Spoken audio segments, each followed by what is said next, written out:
சென்னை நந்தனத்தில் உள்ள வர்த்தக மையத்தில் வரும் 14ஆம் தேதி தொடங்கும் 2 நாள் ஆராய்ச்சி மாநாட்டை மத்திய இணையமைச்சர் ஜிதேந்திர சிங் துவக்கி வைக்கிறார். இதுகுறித்து சென்னையில் இன்று செய்தியாளர்களிடம் பேசிய சிஎஸ்ஐஆர் இயக்குனர் தணிகைவேலன், ஆய்வகங்களில் நடைபெறும் அறிவியல் முன்னேற்றங்களை சமுதாய பயன்பாட்டிற்கு மாற்றுவதே இந்த மாநாட்டின் இலக்கு என்று கூறினார்.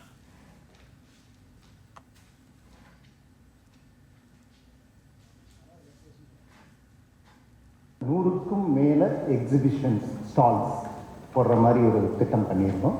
அதில் பார்த்திங்கன்னா ஸ்டார்ட் அப்ஸ் அவங்க இருக்காங்க, எம்எஸ்எம்இ அண்ட் இண்டஸ்ட்ரீஸ் ஆல்சோ அதில் இருக்காங்க.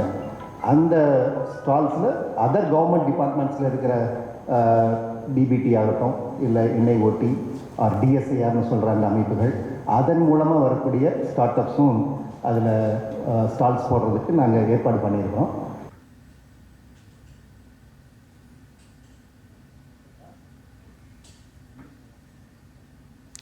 ஆராய்ச்சி, தொழில்துறை, கல்வியாளர்கள் மற்றும் ஸ்டார்ட் அப் நிறுவனங்களை ஒரே குடையின் கீழ் கொண்டு வருவதையும், ஆய்வக தொழில்நுட்பங்களை சாமானிய மக்களிடம் கொண்டு சேர்ப்பதையும் இந்த மாநாடு முக்கிய நோக்கமாக கொண்டுள்ளது. சிஎஸ்ஐஆர் இயக்குநர்கள் முன்னிலையில் நடைபெறக்கூடிய இந்த மாநாடு தமிழ்நாட்டின் தொழில்நுட்ப மற்றும் தொழில் முனைவோர் வளர்ச்சிக்கு ஒரு முக்கிய தூண்டுகோலாக அமையும் என்று தெரிவிக்கப்பட்டுள்ளது.